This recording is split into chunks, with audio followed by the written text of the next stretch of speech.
Եթե ինֆորմացիան աղճատված է եւ ոչ գիտահեն, բնականաբար իր բացասական հետևանքները կարող են բազմաթիվ լինել։ Քանի որ դեռահասության տարիքը այն տարիքն է, որ առաջին, այսպես վառ ֆանտազիան երևակայությունը սեռական կյանքի բավարարվածության, սեռական վարքագծի մասին դեռահասը սկսում է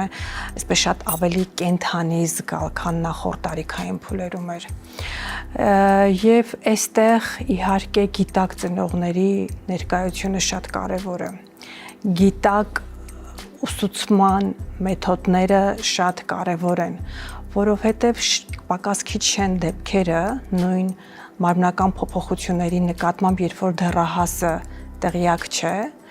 եւ ունենում է շատ վնասումներ հոգեբանական առումով, վախեր, այո, ընդդուք մինչեւ նևրոտիզացիաներ։ Մասնավորապես անսպասելիություն, որը հաճախ մենք էլ ենք նկատում, օրինակ տղաների մոտ սեռական հասունացման ժամանակ